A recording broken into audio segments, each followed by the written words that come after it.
आज दूसरे चरण का मतदान जारी है। पश्चिम यूपी के 9 जिलों की 55 सीटों पर मतदान है और इस चरण में कुल 586 प्रत्याशी मैदान में हैं।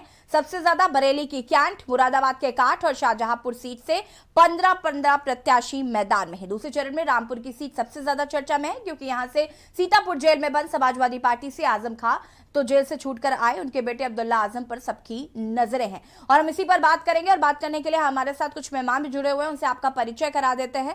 विनोद दुबे जी जो कि पत्रकार हैं, वरिष्ठ, हमारे साथ जुड़ चुके हैं। हमारे साथ प्रभात त्रिपाठी जी वरिष्ठ पत्रकार हैं, जुड़ चुके हैं। अशोक राजपूत जी हमारे साथ जुड़े हुए हैं, वरिष्ठ पत्रकार हैं। बहुत बहुत स्वागत है आप सभी का। और सबसे पहले विजय जी आपसे शुरुआत करेंगे हम। जिस तरीके से आज दूसरे चरण के जो मतदान है वो शुरू हो चुके हैं, सबसे पहले तो क्या कुछ कहना है, क्योंकि आज ये चुनाव काफी अहम माना जा रहा है, दूसरे चरण के चुनाव काफी महत्वपूर्ण है। देखिए, दूसरे चरण की चुनाव है, दरअसल ये जो टोटल बेल्ट है वो मुस्लिम पॉपुलेटेड बेल्ट है। एक जो परसेंटेज वोट करने वालों की है उसमें अधिकतर मुस्लिम होंगे। ऐसे समय में जबकि जो है तो खास मुद्दे अपना स्वरूप ले रहे हैं। खासतौर पे अगर मैं कहूँ कि जो मुस्लिम अपनी अस्मिता से भी जोड़ लेते हैं कई बार उसको, हिजाब की बात जहां तक आ रही है, ये सब मुद्दे कहीं ना कहीं जो मुस्लिम मतदाता है उनको प्रभावित कर रहे हैं। लेकिन जो दूसरे चरण के मतदान में कुछ और दूसरी बातें बड़ी अहम है कि जो कि ये है कि आप अगर पूरे तो देखें तो अधिकतर मुस्लिम उम्मीदवार जो है वो सपा बसपा के द्वारा खड़ी की गई है और कांग्रेस भी उसमें लड़ाई लड़ रही है। तो जो डिवीजन ऑफ वोट है वो मुस्लिम मतदाताओं के बीच में अधिक होने की उम्मीद है। और भारतीय जनता पार्टी का इस पूरे जो दूसरे दौर के चुनाव है उसमें अधिकतर जो है वो मुस्लिम हिंदू कैंडिडेट है। तो ये हो सकता है कि जो पोलराइजेशन है दोनों तरफ हो और पोलराइजेशन का बेनिफिट कुछ हद तक अगर मैं कहूँ कि मिल सकता है बीजेपी को, लेकिन वो इस बार की संभावना है कंपेरेटिवली कम है। कारण ये है कि जो ये दूसरे चरण के चुनाव है उसमें क्योंकि पिछली बार मुस्लिम मतदाताओं ने भी काफी बीजेपी को वोट किया था, जो कि बहुत सारी चीजें उनके फेवर की थी। लेकिन जो अभी जो पोलराइजेशन है उसमें हिंदू पोलराइजेशन तो बीजेपी की तरफ जाएगा, लेकिन मुस्लिम वोटों के बटने के कारण से वो किसी तरफ एक किसी खास पार्टी को जाता है तो ये बात उसके पक्ष में जाएगी। अगर सपा को जाता है या बसपा को जाता है, जो क्लेम है वो सपा का है कि सपा को जाएगा। अब देखना ये होगा कि ये मतदान जो है क्या केवल एक तरफा उनके होता है या इसमें भी बंटवारा हो जाता है। कांग्रेस और बसपा भी बंटवारा करती है, तो बेनिफिट किसको हो जाएगा, कौन इस मतदान का इस दौर में अपनी पार्टी के लिए लाभ ले पाएगा, तो देखने वाली बात होगी। और इस लिहाज से बहुत महत्वपूर्ण है कि किसको कितनी सीटें मिलती हैं। कारण ये है कि बीजेपी को पिछली बार इन्हीं दूसरे दौर के जिन क्षेत्र में मतदान हो रहा है उसमें से 38 सीटें मिल रही थी, 15 जो है सपा के पास गई थी और 2 कांग्रेस के पास थी।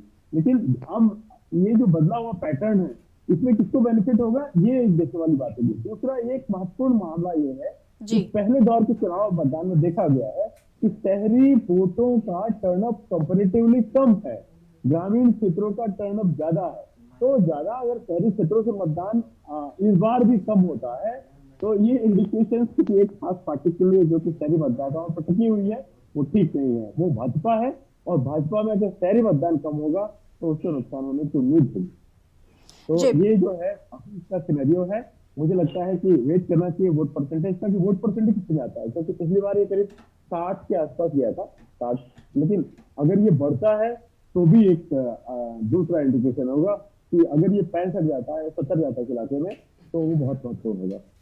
जी बिल्कुल, हमारे वरिष्ठ पत्रकार अशोक राजपूत जी भी लगातार बने हुए हैं। अशोक जी क्या कुछ कहना है, 9 जिलों की 55 सीटों पर चुनाव हो रहे हैं जिसमें 586 जो प्रत्याशी हैं वो आज अपनी किस्मत आजमा रहे हैं। और सबसे ज्यादा बात यह है कि ये जो आज जो दूसरे चरण के चुनाव हो रहे हैं इसमें आपको क्या लगता है कि क्या राजनीतिक समीकरण हो सकता है इसका?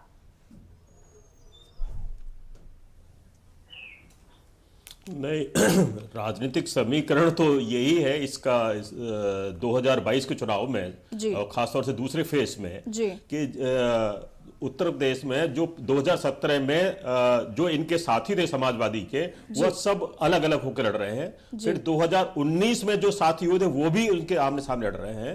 तो एक अकेली स्थिति सिर्फ भारतीय जनता पार्टी की रही इस 2022 के चुनाव में कि ये अलग ये एक अलग मेज पर है, बाकी लोग भी अलग अलग मेजों पर हो गए हैं। पहले जबकि एक साथ थे और उस एक साथ से भी भारतीय जनता पार्टी को 2017 में भी नुकसान नहीं पहुंचा पाए, 2019 के लोकसभा में भी नुकसान नहीं पहुंचा पाए।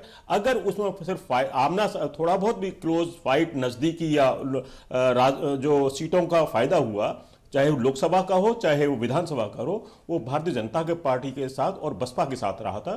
अब इसी तरह से लोकसभा में भी उसी का फायदा, मतलब सबसे ज्यादा नुकसान समाजवादी पार्टी को रहा लेकिन बसपा ने उससे ज्यादा अपनी स्कोर किया।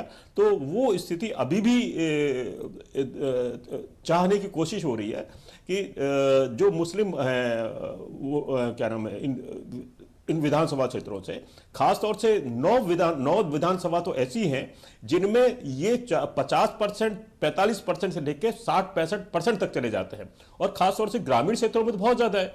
तो वो इफेक्टिव सीट्स जो पिछले बार 2017 में समाजवादी पार्टी को भारतीय जनता पार्टी के लहर के बाद जो मिल गई थी, 325 के थंपिंग मेजोरिटी बाद भी मिल गई थी, तो वह स्थितियां अब वो डिवीजन बहुजन समाजवादी पार्टी करा पाती है या वो फिर किसके साथ है, वह स्थिति होगी। अभी जो मायावती जी का सुबह का जो ट्वीट है, वो ट्वीट शायद बहुत सिग्निफिकेंट है। उन्होंने अपने भी वोटर्स को जो कहीं भी कोई कमजोरी शिथिलता वाली स्थिति थी, तो उन्होंने कहा नहीं जाइए वोट दीजिए, और वोट हमें एक हमारा अधिकार मिला है, उसके साथ स्थिति है। ये सिग्निफिकेंट है क्योंकि उधर जो पहले फेज में जो हुआ है उसमें कुछ ऐसी जो अलायंस है, जो अपोजिशन का अलायंस है, समाजवादी पार्टी का अलायंस है, उसमें बहुत ज़्यादा अच्छे नहीं रिजल्ट्स आए हैं। तो शायद वह इसे इधर चाहेंगे कि ये तो उनकी अपनी पॉकेट है, इस पॉकेट में जरूर चाहेंगे कि वो अपने को सफल बनाए। बिल्कुल अशोक जी, कहीं ना कहीं ये बिल्कुल सही कह रहे हैं आप। जिस तरीके से आज यहाँ पर जो एक अलग राजनीतिक समीकरण जो है वो देखने को मिल रहा है। प्रभात जी का भी रुख कर लेते हैं। प्रभात जी, बात अगर हम करें यहाँ पर इस बार दल बदल की जो राजनीति हुई, बहुत से ऐसे लोग हैं जिनके टिकट काटे गए या कुछ भाजपा में शामिल हो गए, भाजपा के कुछ लोग समाजवादी में शामिल हो गए। ऐसे सारी पार्टियों में दल बदल की राजनीति हमने देखी है उत्तर प्रदेश के चुनाव में, और ऐसा होता भी है चुनाव के दरमियान। लेकिन इस बार कई बड़े बड़े दिग्गज हैं जिन्होंने भाजपा का दामन थाम लिया या भाजपा को छोड़कर उन्होंने समाजवादी या कांग्रेस को ज्वाइन कर लिया। तो इसका कितना असर पड़ेगा, और क्योंकि जिन लोगों के टिकट काटे गए वो इस बार निर्दलीय चुनाव लड़ रहे हैं? देखिए ऐसी जी, ये जो 2022 का विधानसभा चुनाव हो रहा है जी, ये बिल्कुल एक अलग तरीके का चुनाव है जी। जो लोग छोड़ के आ रहे हैं, जा रहे हैं, उससे कोई मतलब नहीं है जी। मतलब सिर्फ ये चुनाव सीधा सीधा योगी और बनाम अखिलेश के उसमें हो रहा है जी। अब ये जो फर्स्ट फेज का चुनाव 58 सीटों का हुआ, उसमें 2017 में जिस तरीके से फर्स्ट और सेकंड फेज में एक तरीके से भारतीय जनता पार्टी ने क्लीन स्वीप किया था। क्लीन स्वीप भाई 58 सीटों में 53 सीटें और इधर 55 में 38 सीटें और 12 सीटें समाजवादी पार्टी को मिली थी। और ये दूसरे फेज में जो 55 सीटों में चुनाव हो रहा है, ये सीधा सीधा मुकाबला मुस्लिम बनाम हिंदू है। और जो मुस्लिम MY फैक्टर है, कुछ सीटें हैं बदायूं की हैं, कुछ गुन्नौर, बदायूं और ये जो बरेली के पास आप आ जाइए, और कुछ सीटें दलित वाई मुस्लिम एक फैक्टर है। दलित मुस्लिम यूनाइट होता है या दलित जो है वो भाजपा पे फिर चला जाता है, ये सबसे बड़ी बात है। क्योंकि 2019 में बरेली की सारी सीटें भारतीय जनता पार्टी ने जीती थी और मुरादाबाद की सारी सीटों में 6 सीटों में 4 सीटें समाजवादी पार्टी ने जीती थी। इतनी लहर होने के बाद भी मोदी जैसे करिश्माई व्यक्ति के नाम पे चुनाव 2017 का विधानसभा चुनाव हुआ था। अब स्थितियां बदली हुई हैं। आजम खां को जिस तरीके से लेके वहां पे गरीब और मजलूमों को भारतीय जनता पार्टी ने 200-250 मुकदमे कायम कराए आजम खां के खिलाफ, और वहां पे जिस तरीके से ये बताने का प्रयास हुआ कि आजम खान ने गरीबों की जमीनें हत्या ली हैं, और जिस तरीके से रामपुर में भारी मतदान हो रहा है, अमरोहा में भारी मतदान हो रहा है। अमरोहा में इस बार महबूब अली की स्थिति बहुत अच्छी है अमरोहा में। तो जो मुस्लिम सीटें हैं, मुस्लिम सीटों में जो कैंडिडेट्स हैं, क्योंकि देखिए ये जो सेकंड फेज है ये समाजवादी पार्टी गठबंधन के लिए बहुत महत्वपूर्ण है ये, और भारतीय जनता पार्टी को अपनी 38 सीटें बचानी है। जिस तरीके से सहारनपुर से और शाहजहांपुर तक आप आ जाइए, सत्ताधारी कई मंत्री चुनाव लड़ रहे हैं, बहुत कद्दावर मंत्री लड़ रहे हैं, जितेंद्र प्रसाद जो है कांग्रेस से छोड़ के भारतीय जनता पार्टी में आ गए हैं। तो ये जो सारी स्थितियां हैं, आज का अगर शाम को मतदान 65 और 70% पहुंच जाता है तो निश्चित तौर पे ये मतदान चुनाव बाइपोलर है, सीधे मुकाबला समाजवादी पार्टी और भाजपा पे है।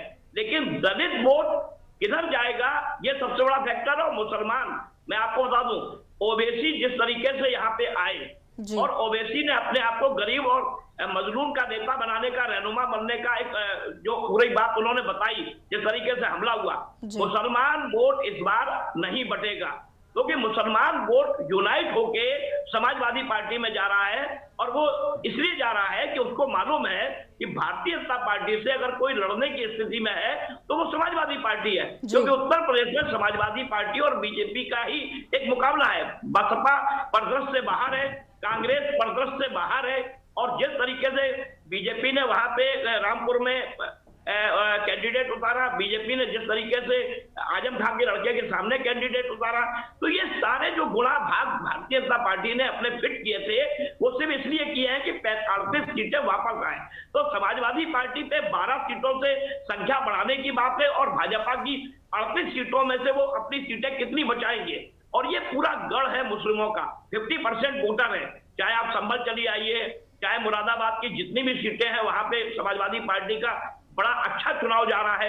अब ऐसी स्थिति में जिस तरीके से अभी 3 घंटे में अमरोहा में 22% मतदान हो चुका है, तो उम्मीद की जा रही 70%। तो जो आक्रोश था सरकार के प्रति, एंटी कन्वेंसी थी, जो ध्रुवीकरण का प्रयास भारतीय जनता पार्टी ने करने का प्रयास किया, चाहे वो हिजाब का मामला हो या, क्योंकि देखिए इस पूरे इलाके में एक देवबंद इलाका है जहां से मुस्लिम धर्मगुरु रहते हैं, फतवे जारी होते हैं, और महिलाओं में जिस तरीके से मुस्लिम महिलाओं में 3 तलाक के मामले को लेके कई मुस्लिम वोटरों ने वहां पे कहा, महिलाओं ने, कि अब किसको वोट पड़ जाएगा, हो सकता है वहां मुस्लिम मतदाता कुछ डिवाइड हो महिलाओं का और वो भारतीय जनता पार्टी में मोदी की नीतियों पे चले जाएं। तो ये एक बड़ा दिलचस्प चुनाव है मुस्लिम वोटों को लेके, और ध्रुवीकरण पूरी तरीके से नहीं हुआ है इस चुनाव में।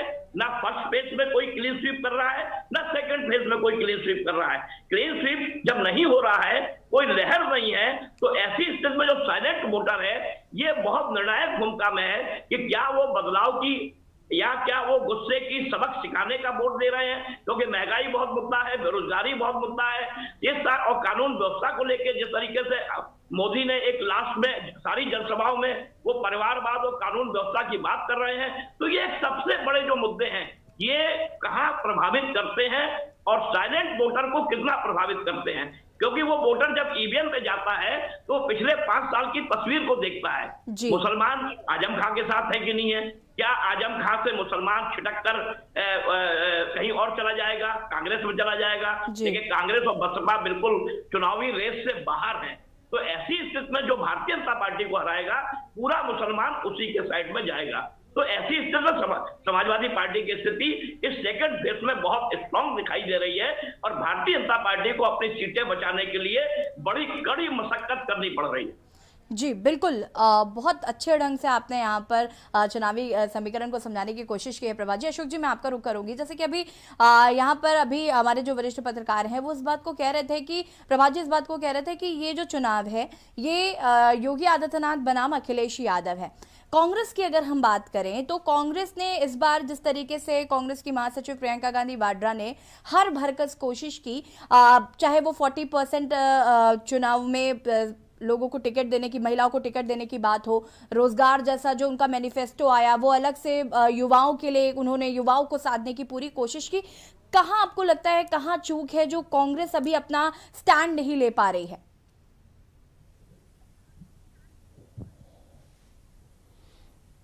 यशी कांग्रेस ने के पास परेशानी यह है कि 34 साल से उत्तर प्रदेश में मतलब हर दिन गिरती जा रही है, 34 साल से पीछे जा रही है। मतलब एक होती है कि पॉलिटिकल पार्टी आगे बढ़ती है, समाजवादी पार्टी पीछे हो रही है, बसपा आगे बढ़ रही है, कोई और आगे जा रहा है, पीछे जा रहा है, लेकिन एक कांग्रेस ऐसी पार्टी है जो हर दिन कम होती जा रही है।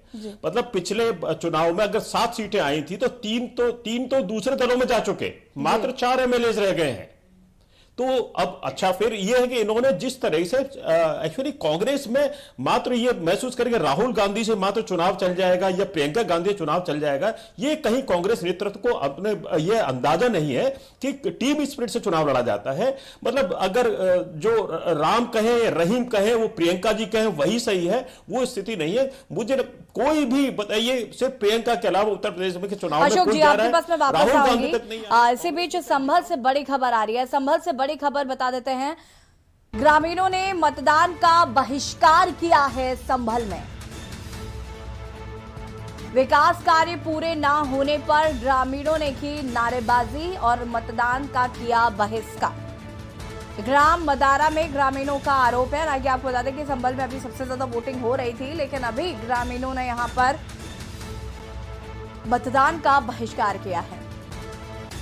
रामदारी में आपको बता दें कि मुख्यमंत्री योगी आदित्यनाथ का कार्यक्रम भी हुआ था और ये तस्वीरें हम आपको दिखा रहे हैं, जहां पर आप देख सकते हैं ग्रामीणों ने मतदान का बहिष्कार किया है विकास कार्य पूरे ना होने के चलते। और ये तस्वीरें भी आप देख सकते हैं, यहाँ पर तस्वीरें दिखाई जा रही हैं कि आखिर वो क्यों मतदान का बहिष्कार कर रहे हैं। वोटर्स यहाँ पर वोट नहीं देना चाहते, ग्रामीण यहाँ पर वोट नहीं देना चाहते। उनका साफ कहना है कि जो विकास कार्य के दावे किए गए थे, बातें कही गई थी, वो पूरी नहीं हुई, इसलिए यहाँ पर ग्रामीण जो हैं वो चुनाव का बहिष्कार कर रहे हैं। ये तस्वीरें आप देख सकते हैं, संभल की ये तस्वीरें हैं जहां पर ग्रामीणों ने बहिष्कार किया है। ग्राम मदारी में सीएम योगी का कार्यक्रम भी हुआ था। सीएम योगी के दौरे के दौरान सिर्फ झूठे वादे किए थे, ये बातें कही जा रही हैं ग्रामीणों द्वारा। चंदासी विधानसभा से शिक्षा मंत्री गुलाब देवी हैं विधायक, और ये आप तस्वीरें देख सकती हैं। और यहाँ पर लगातार ये तस्वीर हम दिखा रहे हैं और बात कर रहे हैं दूसरे चरण का चुनावी रण तैयार है। मतदान सुबह से शुरू हो चुका है। मतदाता जो हैं वो मतदान केंद्र पहुंच रहे हैं, वोट कर रहे हैं, और इसी पर हम चर्चा कर रहे हैं। हमारे साथ मेहमान भी लगातार जुड़े हुए हैं। अशोक जी अपनी बात को पूरा कर सकते हैं आप। मैं कांग्रेस की बात आप पूछ रहे थे, कांग्रेस की स्थिति क्यों है। अब कांग्रेस का जो मेयर रही है बरेली से एरन परिवार, सुप्रिया एरन, अब सुप्रिया एरन को प्रत्याशी बनाया, उनसे कैंपेन की और वह उनके एक बड़ी नेता के रूप में परिवार के रूप में चली और मालूम पड़ा छोड़ करके समाजवादी पार्टी चली गई। अब ऐसी स्थितियां रहेंगी तो कांग्रेस नेतृत्व के जो लोग हैं वो पहले एक अपने कार्यकर्ताओं को, प्रत्याशी को बहुत मतलब सोच समझ लेते थे, तब जाकर उसे प्रत्याशी बनाते। अब स्थिति कम से कम एक उत्तर प्रदेश में अभी तक 1 दर्जन प्रत्याशी रहे कांग्रेस के, वह बीच में या तो टिकट वापस कर दिया या वो समाजवादी पार्टी में चले गए या भारतीय जनता पार्टी में चले। ये तो स्थिति हो गई है। अब आप उसमें भी कहें कि कांग्रेस फिर मजबूत क्यों नहीं हो रही है, तो कांग्रेस ऐसे तो स्थिति से मजबूत नहीं, क्योंकि सिर्फ प्रियंका गांधी ही पूरा वो तंबू ताने रहेंगी, पूरे तंबू का नाथ वही अपना महसूस कराएगी कि उनसे ही कांग्रेस चल रही है। तो ऐसी तो कांग्रेस नहीं है। कांग्रेस तो माना भी जाता है कि एक बड़ा कुनवा है और उस कुनवे के बिना आप अकेले एक ही आदमी उसको तलवार भांजता रहेगा तो संभव नहीं। तो उसका तो यही स्थिति हो रही है। अब रही बात, कही जा रही है कि ये जो फेस है इसमें चुनाव हो रहा है कि अखिलेश बनाम योगी बनाम अखिलेश करके परसेप्शन दिया जा रहा है। मैं कतई से नहीं मानने को, जानबूझ करके एक ग्रुप है जो जिसे लगता है बहुजन समाजवादी पार्टी को अगर आप उल्लेख कर देंगे, जो कि 4 बार उत्तर प्रदेश में सरकार रह चुकी है, अभी गई है, उसको आप बिल्कुल करने की कोशिश करें ताकि ऐसा ना हो जाए किसी तरह से नाम ले लिया तो ऐसा ना हो कि सारे के सारे वोट चले जाए समाजवादी पार्टी के, टूट करके बसपा में चले जाए, ये ऐसे करके हो जाए। ये एक है मतलब आप एक जो पॉलिटिकल पार्टी के और उसके वोटर्स के प्रति अन्याय है और एक बेईमानी है, और जैसे सरासर बेईमानी करने का लोग किसी को अधिकार नहीं है। स्थिति कहां है, कैसे हो रही है, वो जाने, वैसे उनकी रणनीति बननी चाहिए। लेकिन जो सीधे मतलब दिख रही है उसमें यही स्थिति बनती है कि इनको चाहिए, मतलब खासतौर से जो यहाँ जो मतलब अगर 55 सीटें हैं, 55 सीटों में 77 अगर मुस्लिम्स जा रहे हैं, कैंडिडेट्स जा रहे हैं, तो अशोक ये जी आपको मैं यहाँ पर रोकना चाहूंगी और वापस आएंगे आपके पास। और इसी बीच उत्तराखंड से आपको खबर बताते हैं, उत्तराखंड में सुबह 11 बजे तक का मतदान प्रतिशत आपको बता देते हैं 18.97% वोट पड़ चुके हैं 11 बजे तक। उत्तराखंड में मतदान जारी है। आपको बता दें कि यहां एक ही चरण में चुनाव होने हैं। 70 की 70 विधानसभा सीटों पर चुनाव हो रहे हैं। मतदान जारी है। 11 बजे तक 18.97% वोट पड़ चुका है अब तक उत्तराखंड में। आपको बता दें कि 13 जिलों के 70 विधानसभा सीटों पर उत्तराखंड में चुनाव हो रहे हैं। मतदान सुबह से शुरू हो चुका है। लोग बढ़ चढ़कर हिस्सा भी ले रहे हैं। 11 बजे तक का जो मतदान प्रतिशत है वो हम आपको बता रहे हैं कि 18.97% अभी तक वोट पड़ चुके हैं। 11 बजे तक का ये हम आपको बता रहे हैं कि क्या प्रतिशत वोट पड़ा है। उत्तराखंड में मतदान जारी है। 11 बजे तक 18.97% वोट पड़ चुके हैं। आपको बता दें कि उत्तराखंड में एक ही चरण में चुनाव हो रहे हैं। 13 जिलों की 70 विधानसभा सीटों पर और लोग मतदान में बढ़ चढ़कर हिस्सा ले रहे हैं। और लगातार हम बात कर रहे हैं यूपी में हो रहे चुनावों के दूसरे चरण की। क्या राजनीतिक समीकरण है ये समझने के लिए लगातार हमारे साथ वरिष्ठ पत्रकार भी हमारे साथ जुड़े हुए हैं। अशोक जी, अपनी बात को पूरा कर सकते हैं आप? हाँ, नहीं, अभी आपको कोई विषय रह गया तो बताता हूं। मतलब यही है कि जो 2017 में जो लोग दोस्त थे वो 2022 में इस 5 साल में दो बार दोस्त इस पाले से उस पाले में चले गए। तो जब दोस्तों के साथ नहीं रहा, जब लोग साथ नहीं रहे तो वोट तो वहां बटेंगे ना।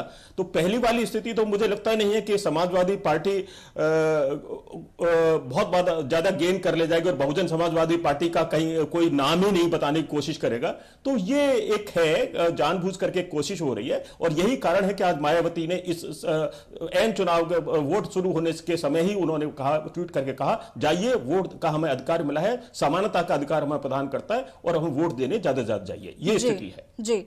विजय जी, आपका रुख करूंगी मैं। बात यहां पर अखिलेश यादव की हो रही है। चूंकि अखिलेश यादव 2017 के मुकाबले अगर देखा जाए तो इस बार के चुनावों में काफी मंझ कर निकल कर बाहर आए हैं। इस पर मैं बात करूंगी, लेकिन उससे पहले इसी बीच संभल से बड़ी खबर आ रही है। संभल से खबर, ग्रामीणों ने किया मतदान का बहिष्कार। विकास कार्य पूरे ना होने पर ग्रामीणों ने की नारेबाजी। संभल से खबर आपको बता रहा है, जहां पर ग्रामीणों ने बहिष्कार किया है मतदान का। ग्राम अदारा में ग्रामीणों का आरोप है कि जो विकास कार्यों के दावे किए गए थे वो अभी तक पूरे नहीं हुए हैं। चंदौसी विधानसभा से शिक्षा मंत्री गुलाब देवी हैं विधायक और विकास कार्य पूरे ना होने के चलते ग्राम मदारा में ग्रामीणों ने मतदान का बहिष्कार किया है। चंदौसी विधानसभा से शिक्षा मंत्री हैं गुलाब देवी विधायक है। विकास कार्य पूर्ण न होने पर मतदान का बहिष्कार कर रहे हैं ग्रामीण। पूरे ग्राम वासियों ने किया मतदान का बहिष्कार। संभल से खबर, ग्रामीणों ने किया मतदान का बहिष्कार।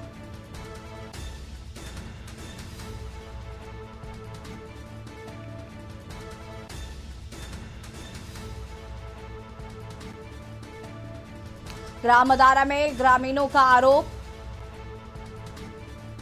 चंदौसी विधानसभा से शिक्षा मंत्री गुलाब देवी हैं विधायक। ग्रामीणों ने आरोप लगाए हैं कि जो विकास कार्यों के दावे किए गए थे वो पूरे नहीं हुए हैं, इसलिए वो मतदान का बहिष्कार कर रहे हैं।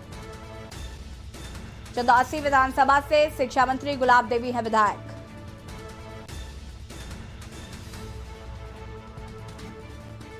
विकास कार्य पूरे न होने पर मतदान का बहिष्कार।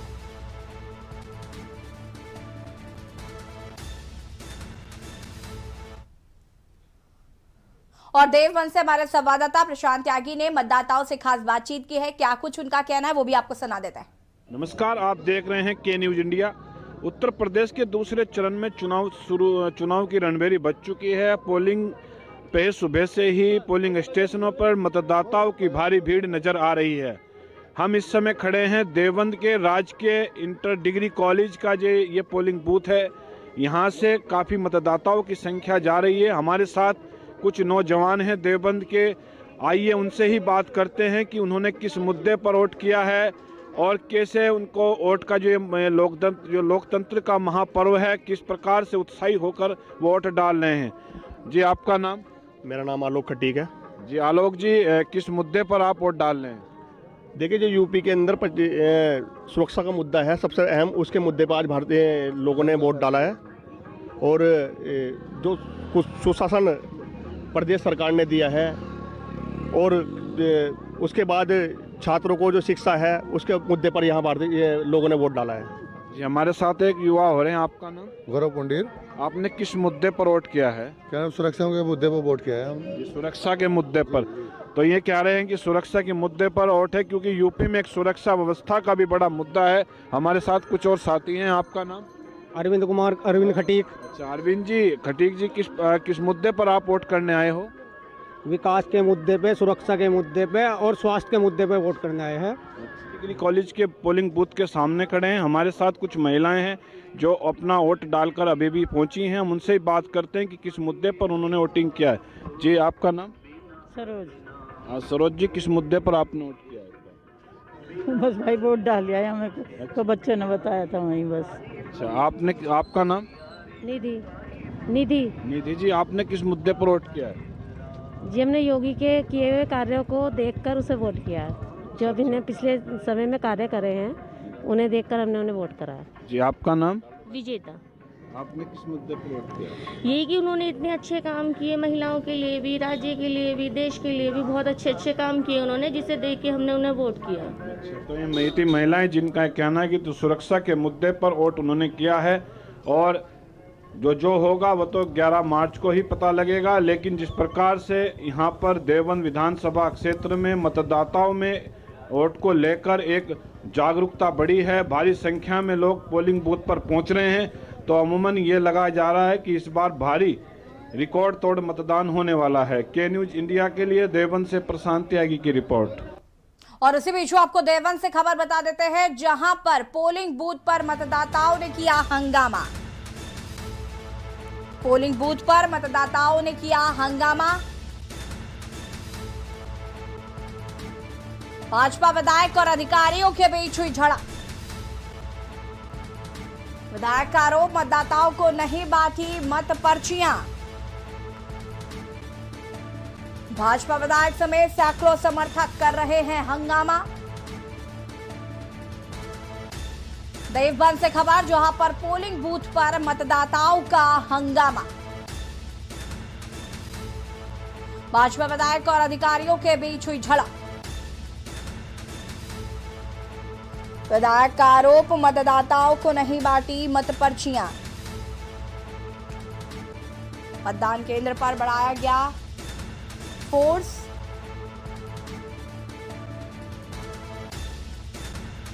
और इसी खबर पर ज्यादा जानकारी के लिए हमारे संवाददाता प्रशांत त्यागी फोन लाइन पर जुड़ चुके। प्रशांत, क्या कुछ जानकारी है, भाजपा विधायक और अधिकारियों के बीच आखिर झड़प क्यों हुई? जी, मैं बताऊंगा। यहाँ पर क्या था कि जो बीएलओ द्वारा जो मतदाता हैं क्षेत्र के, उनको पर्चियां नहीं बांटी गई थी। तो जैसे ही वहाँ पर पर्चियां और डालने पहुंचे मतदाता, तो उनको वहां से बाहर कर दिया गया, जिसके बाद लोगों की शिकायत पर वहां पर भाजपा विधायक पहुंचे और उन्होंने अधिकारियों को जमकर फटकार लगाते हुए कहा कि पर्चियां तत्काल प्रभाव से बंटवाइए। जी, और क्या कुछ जानकारी मिल पा रही है इसको लेकर? जो आरोप लगाए हैं भाजपा विधायक ने, उसको लेकर क्या कुछ जानकारी मिल पाई है? जी, भाजपा विधायक का साफ अधिकारी, जो पीठासीन अधिकारी थे रवि कुमार, उनको धमकाते हुए दिख भी रहे हैं। वो कह रहे हैं कि आप एजेंट बनकर काम कर रहे हैं। जिसके बाद वहां पर आला अधिकारी पहुंचे और बीएलओ को बुलाकर मतपेटी जो पर्चियां थी बंटवानी शुरू कर गई। जी, बहुत शुक्रिया आपका प्रशांत तमाम जानकारी के लिए। और बता दें कि दूसरे चरण का चुनावी रण और देवबंद से एक खबर, जहां पर मतदान केंद्र में हंगामा देखने को मिला। भाजपा विधायक और अधिकारियों के बीच झड़प हुई।